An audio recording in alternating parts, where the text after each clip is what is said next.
Welcome to Reddit, the place where there is always a man absolutely devastated to discover that providing everything does not automatically include the right to treat everyone like private property with Wi-Fi. And today's story comes from the kind of house that is far too beautiful, far too quiet, and far too expensive, where the floors are heated.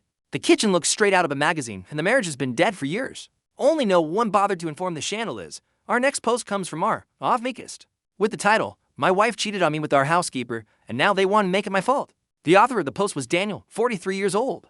He had been married to Helena, 37, for 11 years. 2 children, a huge house, an impeccable routine. A neighborhood full of people who smile with their teeth and then spend the rest of the day spying on other people's lives through their balcony windows. Daniel worked in finance, made a great deal of money, traveled often, and repeated the same sentence as if it were the family motto, "I carry everything on my shoulders." You can already smell it, right? Whenever someone begins their version of events with "I carry everything on my shoulders," what usually follows is a deeply unpleasant blend of performative martyrdom and control disguised as generosity. Helena had been an architect before having children. According to Daniel, it was a natural choice for her to reduce her workload and then eventually leave the profession altogether. He explained that her salary did not justify the logistical mess, so the best thing was for her to focus on the house, the children, and the family's social side.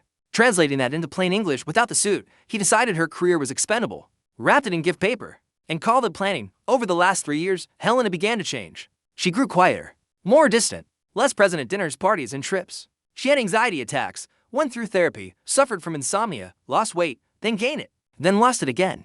Daniel described that period as an exhausting emotional spiral. What a sweet man. His wife was drowning, and he was reviewing the situation, like someone complaining that an app update had gone badly. That was the setting into which Livia entered. 30 years old, hired as a live-in housekeeper. She came highly recommended by an agency that served wealthy families, had excellent references, a discreet demeanor, and an efficiency that, according to Daniel, bordered on irritating. The house became spotless. The children became attached to her. Helena, curiously, began to seem less extinguished, but Daniel did not like all of it. In the post, he said there was something strange between the two of them from early on. Nothing explicit, but little details. Coffee together in the garden after dropping the children off at school.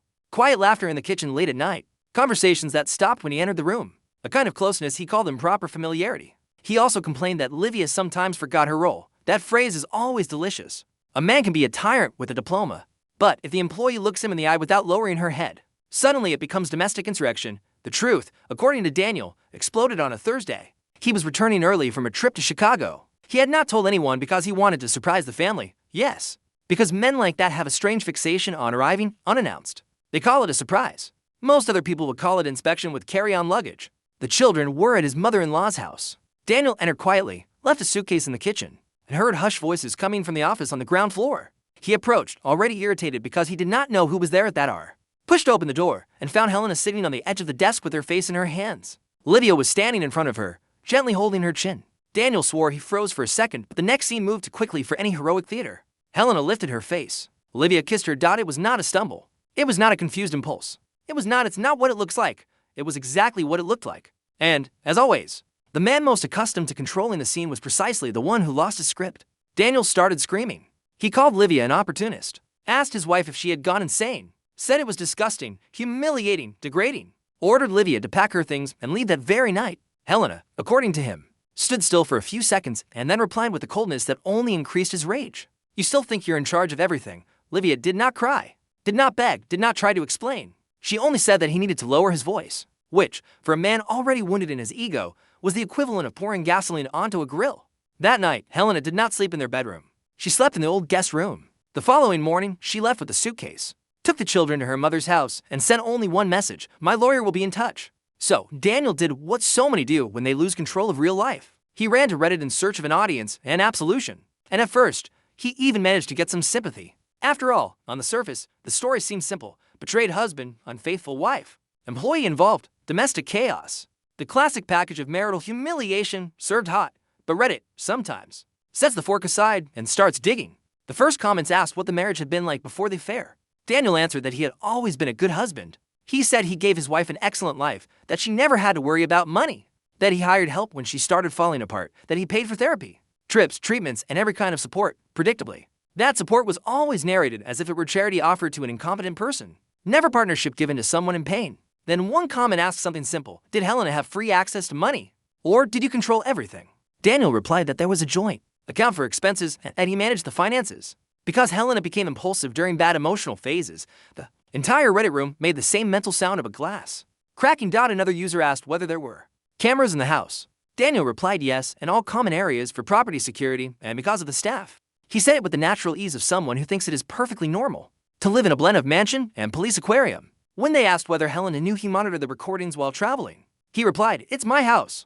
Of course, a short, neat, poisonous sentence. So perfect for condemning him it felt as if it had been written by a television scriptwriter. More people began poking. Someone asked whether he had ever cheated on Helena before.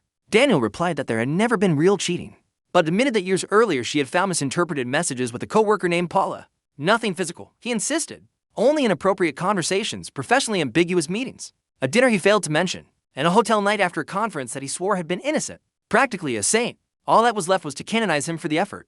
That was when the smell of rot became less subtle. 2 days later, Daniel returned with an update. Helena had filed for divorce. She was requesting shared custody with the children primarily residing with her, a full evaluation of the assets, and in order keeping Daniel out of the main house until a temporary decision was made. He wrote about this as though it were a legal absurdity, a conspiracy, almost a palace coup organized by an emotionally unstable woman and a boundaryless employee. But there was an attachment, according to him. Helena's lawyer had sent a letter explaining her fantasy version of events. Daniel posted excerpts, convinced it would help his case. That was when the floor opened up. Helena wrote that the marriage had not been destroyed by Olivia, because the marriage had already been destroyed for years. She wrote that Daniel confused maintenance with love, payment with respect, and surveillance with care. She said that after the birth of their second child, he began treating any suffering of hers as an operational failure. That during a panic attack, he told her to pull herself together before the children saw the spectacle. That he read messages on her phone out of concern. That he told friends she was brilliant, but very unstable. That he made decisions without consulting her and then presented them afterward as if they had been joint initiatives. She also revealed one particularly ugly detail. Helena's architecture office had not been abandoned by her own will. Daniel had interfered little by little until continuing became impossible. He complained about the hours, the disorganization of the house, the impact on the children. Then, once she was exhausted, he offered the perfect exit. Stop for a while. A while that became years. And years that became dependence. But that still was not the worst part. According to Helena, everything started to change when Olivia noticed that Daniel had a habit of reviewing the routine of the house. Like a prison inspector. Schedules, menus, invoices, receipts, movements, camera footage. Nothing seemed big enough to qualify as an isolated scandal. That was worse. It was small, constant, polished, and suffocating. The kind of thing that drives crazy the people living inside it, and looks trivial to those watching from outside. Olivia was supposedly the first person to say aloud a sentence Helena had been unable to formulate. For a long time, this isn't care, it's control. At that point, the comments were already tearing Daniel apart. But the next update turned the story into a full implosion. Daniel came back to Reddit furious because, according to him, Helena was now inventing disgusting accusations against him to justify the affair. Her lawyer had attached to the case a statement from Olivia saying that, months before the relationship began, Daniel cornered her in the pantry after a dinner with guests. He had been drinking, he was irritated with Helena, and he began making comments about his wife's ingratitude, and how some women knew how to be more pleasant. Then he touched Olivia's waist and tried to pull her closer. She pushed him away. He laughed, asked for discretion, and the next day acted as though nothing had happened. Daniel denied everything, of course. He called it malicious distortion, said that if he made any comment, it must have been in a relaxed context. It is always fascinating how the relaxed context of male behavior has the strange power to become a nightmare in the memory of every woman present.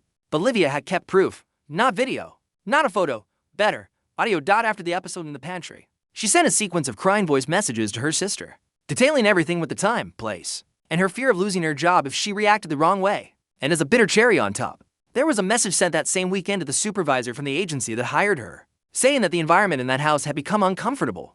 Daniel tried to argue that this proved nothing. The problem is that when a man already seems too controlling, to arrogant, to rehearsed, saying this proves nothing does not clean the scene. It only makes the smell worse. Then the story truly turned. The company managing the household staff was called to collaborate in the proceedings. And that was when a detail appeared that Daniel had apparently forgotten, or never bothered to understand because, like every small domestic emperor, he thought that paying the bills was enough to own the entire territory. Olivia was not his employee. In fact, the entire staffing structure of the house, including the hiring of the housekeeper, was managed by an estate office tied to Helena's family. And that connected to a second detail. Even more beautiful, the house was not his either. Daniel had paid for renovations, decor, the children's schooling, trips, staff, condo fees, landscaping, and probably even the Italian soap in the social bathroom. But the property itself was part of a protected estate in Helena's name from before the marriage, inherited through a family trust from her grandmother. In other words, the man spent years puffing out his chest in hallways that legally had never belonged to him. The best part, when he shouted, "Get out of my house" at Olivia, in practice he was just a well-dressed man having a breakdown in someone else's property, an employee who also did not formally answer to him. Reddit was ecstatic, but the knife still had not reached the handle. A few days later, Daniel showed up again, now almost unrecognizable in his own writing. Less rage, more desperation. He said the case was turning into a public bloodbath. Helena had attached to the divorce medical reports, email exchanges, old messages, and a psychological evaluation showing a pattern of coercive abuse. Nothing cinematic, no slaps at a gala dinner or police by the pool. It was the boring, repetitive, administrative horror. Financial control, surveillance, veiled humiliation, progressive isolation, constant rewriting of reality. And then came the twist he had clearly hidden as long as possible because it was the most humiliating of all. Paula, the co-worker from the past with whom he claimed to have exchanged only misinterpreted messages, was contacted by the lawyers, and Paula confirmed that she did, in fact, have an affair with Daniel. Not just an affair lasting almost 8 months, including hotel meetings, money spent in the company's name, and promises that he would separate once things at home calmed down. Helena had discovered this years before, but Daniel managed to flip the situation. He said she was paranoid, read isolated parts of the messages, minimized everything, and, with half-finished couples therapy and a great deal of calculated charm, bared the story. In other words, the man spent years calling his wife emotionally unstable for reacting to a real betrayal that he successfully made look like a product of her imagination. By that point, the title of the original post already sounded like an accidental joke. In the comments, someone wrote, "So let me get this straight. You cheated on your wife, made her doubt her own sanity, controlled the money, monitored the house, harassed the housekeeper, and now you're shocked because the two women you tried to diminish found support in each other." Another commented, "You weren't replaced by a housekeeper. You were evicted from the fantasy where you were indispensable." And a third, even crueler, "Your wife didn't have an affair beneath her social class. She finally had a relationship above the moral level of her marriage." Daniel kept insisting on the same point. Yes, he had made mistakes. Yes, maybe he had been harsh. Yes, maybe he had said horrible things. But Helena cheated, and cheating was inexcusable. The problem with men like that is that they adore the word principle. When it shows up at a point on the map that benefits them, everywhere else on the route, they call it context. Then came the second to last update. The most venomous one. Daniel said he had managed to speak with Helena at a cafe, with the lawyers waiting outside just to try to have a civilized conversation. He said he needed to understand one thing, and there was the question that seemed to be eating away at him more than the separation, more than the assets, more than the humiliation. Why her? Not why did you leave, not why did you give up, not why did the marriage end, but why her? Of all people. Helena replied that he was still trapped in the shallowest question of all. She said it had not been of all people, her. It had been precisely her. Because Livia saw what Daniel did when no one was looking, because Livia did not ask Helena to smile more, because Livia did not treat her like a defective project. Because Livia did not use her suffering as justification to confine her to a smaller life, because Livia was the first person in years to believe everything Helena tried to explain and always ended up hearing was an exaggeration. And then Helena delivered the line that, according to Daniel, sounded rehearsed and cruel to any person with a normal pulse. It sounded perfect. "I didn't leave with the housekeeper. I left with the only person in the house who didn't treat me like furniture." Silence. But there was still one final layer, and that was the one that really closed the coffin with golden hinges. At the next hearing, it was established that Daniel would have temporarily supervised visits until the completion of an additional family evaluation. That was because their 9-year-old son told the psychologist that when Daddy came home, Mommy got different, and that sometimes Helena told him and his sister to stay in their room until Dad's mood passed. It was not some explosive criminal accusation. That was worse. It was proof that even the children already understood the weather system inside the house. Daniel wrote that it was unfair, manipulated, absurd. He said he had never laid a finger on Helena or the children, and perhaps that is true. But sometimes a man can go years without hitting anyone and still manage to turn his own presence into the sound that announces a storm. In his final return to Reddit weeks later, Daniel seemed less like a betrayed husband and more like a man finally cornered by his own moral resume. His company had put him on leave. The case continued. Helena was living in the house with the children. Livia, according to him, was no longer working there. But she had not disappeared from Helena's life either. And the final sentence of the update was almost involuntarily poetic. "I feel like everyone is acting as if I'm the monster of the story."